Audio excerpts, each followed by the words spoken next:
I call Paul Foster-Bell. Mr Speaker, it's an absolute delight to take a call in this third reading debate on the Land Transfer Bill in the name of my fine and very virtuous colleague, the Minister for Land Information, the Honourable Mark Mitchell, who I have to say is doing such a magnificent job in this area.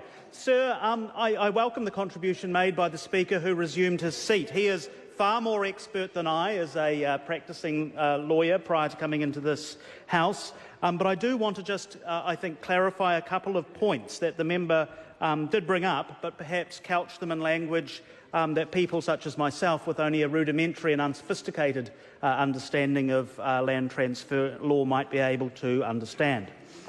Sir, as has been mentioned, the Land Transfer Act from 1952 is over 60 years old, and it has to be read in concert with the 1963 Amendment Act, but also a 2002 Computer Registration Act, two of which are administered by the Ministry of Justice and Land Information New Zealand, the latter of which, the 2002 Computer Registry Act, administered only by LINZ.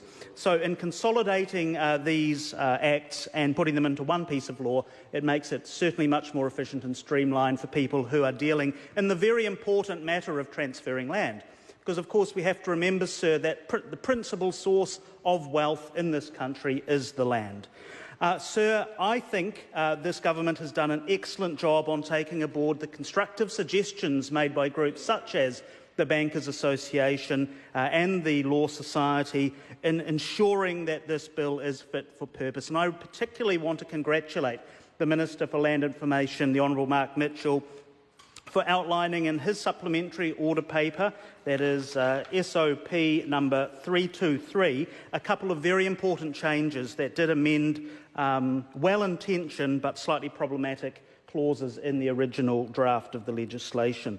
Sir, the areas that I think are particularly important are those around identity verification. So we have seen clauses 54 and 55 of the original bill deleted.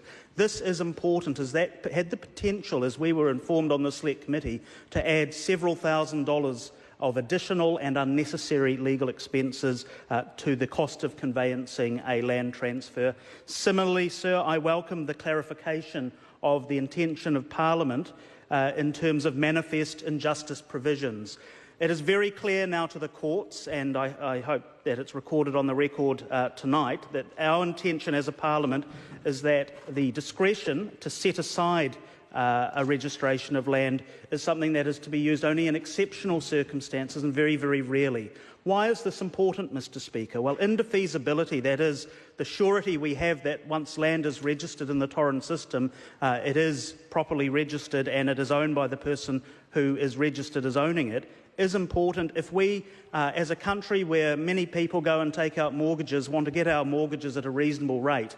If those who lend us money can have no surety that their loan is going to be protected and that registration is watertight, then we are at risk of paying a lot more for that credit than otherwise we would. So, sir, I think it is very important to ordinary New Zealanders who have been enjoying very low interest rates under this national government that we don't add on extra administration costs for registering land, and that we certainly don't do anything to make the cost of securing credit, that is, the cost of people's mortgages, any higher than they need be. And this is something that certainly has been taken on board by this government, which I have to say is a government that does listen to the concerns brought to it.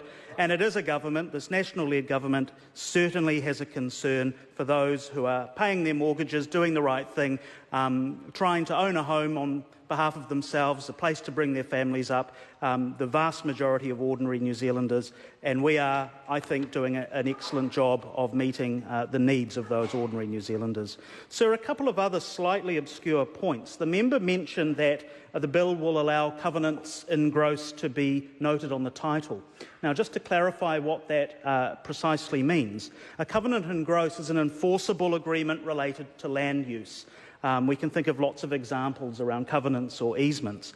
But the new mechanism that's been introduced will allow a much cheaper and quicker alternative than the current practice of registering the encumbrances on a separate register, because we know that this can slow down land developments. So if someone is interested in acquiring a piece of land and they look up the title, they'll be able to find very clearly registered any enforceable agreements and encumbrances on that land. That will make for a far easier, more efficient process for land development. The bill also introduces for the first time a definition of fraud, which wasn't defined in the 1952 Act. As a number of eminent people, including my colleague, the Honourable Judith Collins, have pointed out, New Zealand has probably one of the finest land registry systems in the world. There are almost no cases of mortgage fraud. That's what we were told by the banks in New Zealand.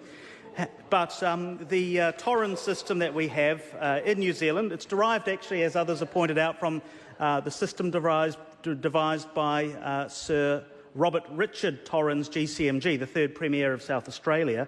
It is a system devised in our part of the world and infinitely superior to the old system of actually having titles and deeds locked up in little wooden boxes at home to prove your ownership. It is title by registration, not the registration of title. It is a very secure system. This bill makes it even better. It future-proofs it, makes it more efficient and gives people greater surety.